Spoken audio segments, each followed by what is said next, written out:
Hello friends, ఈరోజు మనం fluorescent lamp అంటే ట్యూబ్ లైట్ జనరిక్గా మన ఇంట్లో ఉండే ల్యాంప్. మోస్ట్లీ మన ఎలక్ట్రికల్ అనగానే ప్రతి ఒక్కరు అడిగే డౌట్ కూడా ఫ్లోరోసెంట్ ల్యాంప్. సో ఈ ఫ్లోరోసెంట్ ఏంటి అంటే, ఎప్పుడైతే ఏదైనా ఇన్విజిబుల్ ఎనర్జీని ఒక విజిబుల్ లైట్ అంటే మనకు కనబడే లైట్ లాగా మారుతుందో ఆ ఎఫెక్ట్ని ఫ్లోరోసెన్స్ ఎఫెక్ట్ అని అంటారు. సో ఈ ల్యాంప్లో కూడా ఈ యొక్క ప్రిన్సిపల్ వాడడం వల్ల మనకి ఫ్లోరోసెంట్ ల్యాంప్ అనే నేమ్ వచ్చింది. సో ఇన్విజిబుల్ ఎనర్జీని విజిబుల్ లైట్ లాగా మారుస్తుంది ఫ్లోరోసెన్స్. ఈ ఇన్విజిబుల్ ఎనర్జీ అనేది ఏంటైతుందో ఈ ల్యాంప్లో అది అల్ట్రా వైలెట్ లైట్. ఈ అల్ట్రా వైలెట్ లైట్ అనేది మనకు కనబడదు, బట్ ఈ ల్యాంప్లో అది మాత్రమే జనరేట్ అవుతుంది. ఎలా? మెర్క్యూరీ గ్యాస్ వల్ల. ఈ ట్యూబ్లో ఖాళీగా ఉండదు, ట్యూబ్లో మనకు మెర్క్యూరీ గ్యాస్ ఉంటుంది. ఈ విజిబుల్ లైట్ అనేది ఎలా వస్తుంది అంటే, ఈ వైట్ కలర్ కోటింగ్ ఏదైతే ఉందో అది కలర్ కాదు, యాక్చువల్లీ ఒక ఫాస్ఫరస్ కోటింగ్. ఈ కోటింగ్ అనేది ఏం చేస్తుందంటే, ఈ యూవీ లైట్ ఏదైతే జనరేట్ అయిందో దాన్ని మనకు విజిబుల్ లైట్ లాగా మారుస్తుంది. అంటే మనకు కనబడే లైట్ లాగా ఈ కోటింగ్ మారుస్తుంది. సో ఇదంతా డీటెయిల్గా నేను ఇప్పుడు ఎక్స్ప్లెయిన్ చేస్తాను, బట్ ఇనిషియల్గా మీకు ఒక ఐడియా కోసం ఇది. సో ఇన్విజిబుల్ టు విజిబుల్ అవుతుంది. సో ఇప్పుడు మనం ఈ ల్యాంప్ డ్రాయింగ్ చూసినట్టయితే ఇది మన ట్యూబ్. మోస్ట్లీ ఇది ఒక 4 feet మనకు కామన్గా చూస్తుంటాము. సో ఇది ఎలక్ట్రోడ్ 1, ఎలక్ట్రోడ్ 2, తర్వాత మనం ఒక ఫేజ్ని మనం ఇలా తీసుకెళ్ళి ఫేజ్ ఆర్ న్యూట్రల్ 2 వైర్లు ఉంటాయి కాబట్టి, మళ్ళీ చోక్ ఈ ఇండక్టరు, ఆ తర్వాత ఇంకోవైపు స్టార్టర్. ఏదైతే చిన్నగా మనకు ఒక కెపాసిటర్ లాగే కొంచెం చిన్నగా ఉంటుంది, ట్యూబ్ లైట్లో ముందు పెడుతుంటాము. ఇది అనేది ఏంటంటే చోక్. సో ఇది ఎలా వర్క్ అవుతుందో మనం ఇప్పుడు తెలుసుకుందాం.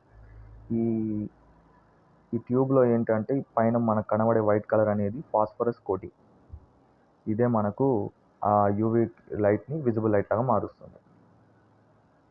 ఆ తర్వాత ఈ ట్యూబ్లో మొత్తం మెర్క్యూరీ గ్యాస్ ఉంటుంది. ఇదంతా ఎందుకు అనేది మనకి ఇప్పుడు తెలిసిపోతుంది. So phase, neutral, starter. Okay, ఇంకా ఈ స్టార్టర్ ఏంటంటే టు స్టార్ట్ ద ల్యాంప్ అనమాట. దాని పేరే చెప్తుంది ఇది స్టార్ట్ చేయడానికి పనిచేస్తుంది అని. సో ఫస్ట్ ఎప్పుడైతే మనం కనెక్ట్ చేస్తామో ఈ స్టార్టర్ అనేది ఫస్ట్ క్లోజ్డ్ కాంటాక్ట్ అవుతుంది. మనం ఎప్పుడైతే ఇమ్మీడియట్గా సప్లై ఇస్తామో, స్విచ్ ఆన్ చేస్తామో, ఫస్ట్ స్టార్టర్ క్లోజ్ సర్క్యూట్ ఏర్పడి కరెంట్ ఫ్లోకి ఒక దారిని ఇస్తుంది. సో ఇక్కడ చూసినట్టయితే మనకు ల్యాంప్కి ఇలా ఎలక్ట్రోడ్ నుంచి ఇటువైపు నుంచి మళ్ళీ ఇటువైపుకి వెళ్ళడానికి ఒక సర్క్యూట్ క్లోజ్ చేయడానికి ఇది చేస్తుంది. సో ఇక్కడ E1, E2కి ఒక దారిని ఇస్తుంది, ఎలక్ట్రోడ్ 1, ఎలక్ట్రోడ్ 2. ఎందుకు ఇలా చేస్తున్నాము అంటే, ఫస్ట్ ఎలక్ట్రోడ్స్ అనేవి కొంచెం హీట్ అవ్వాలి. హీట్ అవుతేనే మనకు నెక్స్ట్ ఆర్క్ ఇగ్నిషన్కి హెల్ప్ అవుతుంది. సో ఫస్ట్ ఎలక్ట్రోడ్స్ కూల్ అవి ఉంటాయి కాబట్టి ఫస్ట్ మనం ఏం చేస్తున్నామంటే వాటిని హీట్ చేయడానికి స్టార్టర్ని వాడుతున్నాం. ఈ స్టార్టర్ ఏమీ లేదు, జస్ట్ ఇనిషియల్ స్టేజెస్లో ఎలక్ట్రోడ్స్ని హీట్ చేయడానికి మాత్రం ఒక క్లోజ్డ్ సర్క్యూట్ని ఏర్పరుస్తుంది. సో ఒకసారి మనకు హీట్ అవ్వగానే ఈ స్టార్టర్ ఏమవుతుందంటే ఒక సమ్ సెకండ్స్ తర్వాత ఏంబట్టే అది ఓపెన్ అయిపోతుంది. ఓపెన్ అయిపోవడం వల్ల కరెంట్ ఇప్పటిదాకా ఇలా వెళ్ళేది, ఇలా ఎలక్ట్రోడ్ 1 నుంచి స్టార్టర్ నుంచి ఎలక్ట్రోడ్ 2 నుంచి న్యూట్రల్ ఇలా వెళ్ళిపోయేది. ఇప్పుడు ఎలక్ట్రోడ్స్ హీట్ అయిపోయాక స్టార్టర్ ఓపెన్ అయిపోయింది.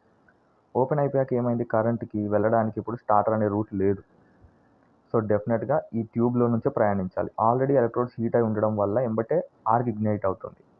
ఎందుకు ఇగ్నైట్ అయింది అంటే, స్టార్టర్ ఓపెన్ అవ్వగానే ఈ ఇండక్టర్ ఏదైతే ఉందో ఇది ఇండక్టర్ ప్రిన్సిపల్ మనకు ఆల్రెడీ తెలిసే ఉంటుంది. ఏంటంటే ఇండక్టర్ అనేది సడన్ చేంజ్ ఇన్ కరెంట్ని అలౌ చేయదు. So V = LdI/dt. అంటే కరెంట్ చేంజ్ అవ్వగానే ఈక్వలెంట్ వోల్టేజ్ జనరేట్ చేస్తుంది. సో ఇక్కడ కరెంట్ చేంజ్ అనేది చాలా ఇన్స్టంటేనియస్. స్టార్టర్ సడన్గా ఓపెన్ అవ్వడం వల్ల హై DI/dt చేంజ్ వస్తుంది. దీనివల్ల ఏమవుతుందంటే హై వోల్టేజ్ జనరేట్ అవుతుంది. ఈ వోల్టేజ్ చాలా హై ఉంటుంది. ఆల్మోస్ట్ మనం అప్రాక్సిమేట్గా ఒక 1000 volts వోల్టేజ్ వరకు ఇది జనరేట్ చేస్తుంది. ఇంత వోల్టేజ్ అనేది ఆ మెర్క్యూరీ వేపర్ గ్యాస్ లో ప్రెషర్ ఉండడం వల్ల ఏమంటారు అయనైజ్ అవ్వడానికి ఛాన్స్ ఉంటుంది. ఆర్క్ ఇగ్నైట్ అవుతుంది. సో దీనివల్ల మనకు ఆర్క్ ఇగ్నైట్ అవ్వగానే ఎలక్ట్రోడ్ 1 నుంచి ఎలక్ట్రోడ్ 2కి లేదా ఈ ఎలక్ట్రోడ్స్ మధ్యలో ఒక ఆర్క్ ఏర్పడి కరెంట్ ఫ్లో అవుతుంది. ఈ ఆర్క్ ఎప్పుడైతే మెర్క్యూరీ గ్యాస్ని అయోనైజ్ చేస్తుందో అల్ట్రావైలెట్ లైట్ జనరేట్ అవుతుంది. సో అల్ట్రావైలెట్ లైట్ ఇలా జనరేట్ అవుతుంది. ఇలా మెర్క్యూరీ వేపర్ గ్యాస్ని మన ఆర్క్ అయనైజ్ చేయడం, అదే మెర్క్యూరీ గ్యాస్ అయనైజ్ అవ్వగానే ఆర్క్ వల్ల యూవీ లైట్ జనరేట్ అవుతుంది. ఈ యూవీ లైట్ని అవుట్ సైడ్ గ్లాస్లో ఉన్న ఫాస్ఫరస్ కోటింగ్ అల్ట్రావైలెట్ లైట్ని విజిబుల్ లైట్ లాగా మారుస్తుంది. ఇది కొంచెం కెమికల్ ప్రాపర్టీస్ అనమాట. ఫాస్ఫరస్ ఎందుకు యూవీని లైట్ వస్తుంది, దాని కెమికల్ రియాక్షన్ అవ్వడం వల్ల అల్ట్రావైలెట్ లైట్ని మనకు విజిబుల్ లైట్ లాగా మార్చేస్తుంది. సో ఆర్క్ ఇగ్నైట్ అయ్యింది. ఇప్పుడు ఆర్క్ ఇగ్నైట్ అయిపోయింది, స్టార్ట్ అయిపోయింది. ఇప్పుడు మళ్ళీ ఆ చోక్ పని ఏంటి అంటే, ఇగ్నైటరు రన్నింగ్ టైంలో కరెంట్ అనేది వన్స్ ఆర్క్ ఇగ్నైట్ అవ్వగానే హై కరెంట్స్ ఫ్లో అవ్వడానికి ఛాన్స్ ఉంటుంది అనమాట. ఒకవేళ మనం ఆ ఇండక్టర్ కానీ చోక్ కానీ లేకపోతే హై కరెంట్స్ వెళ్ళిపోయి బల్బు డ్యామేజ్ అయ్యే అవకాశం ఉంటుంది. సో దీనివల్ల ఇండక్టర్ ఏం చేస్తుంది, కరెంట్ని లిమిట్ చేస్తుంది. ఎందుకంటే అది ఒక రకమైన కరెంట్ ఫ్లోకి ఒక అడ్డుగా నిలబడుతుంది. దానివల్ల చోక్ చేస్తుంది అనమాట. అందుకే దాని పేరు. చోక్ అంటే ఇంగ్లీష్లో అడ్డుకోవడం లేదా కొంచెం బంధించడం. మొత్తం అడ్డుకోవడం కాదు, కొంచెం రెస్ట్రిక్ట్ చేయడం లాగా. సో ఈ ఇండక్టర్ 2 పనులు చేస్తుంది. స్టార్టింగ్లో కూడా మనకు హై వోల్టేజ్ ఇస్తుంది, తర్వాత రన్నింగ్ టైంలో కరెంట్ని లిమిట్ చేస్తుంది. హై కరెంట్ వెళ్లకుండా ఇది అడ్డుకుంటుంది. ఈ స్టార్టర్ ఎప్పుడైనా మనకు ప్రాబ్లం వచ్చి ఉంటే ఏమవుతుందంటే ఎలక్ట్రోడ్స్ హీట్ అవుతుంటాయి, కూల్ అవుతుంటాయి, కానీ అంటే అది మళ్ళీ ఓపెన్ క్లోజ్ కరెక్ట్ అవ్వకపోతే మన ల్యాంప్ అనేది స్టార్ట్ అవ్వదు. సో మోస్ట్లీ ల్యాంప్ స్టార్ట్ అవ్వకపోతే స్టార్టర్ ప్రాబ్లం అంటారు. సో మీకు ఒక ఐడియా వచ్చింది అనుకుంటున్నాను. Please like and subscribe.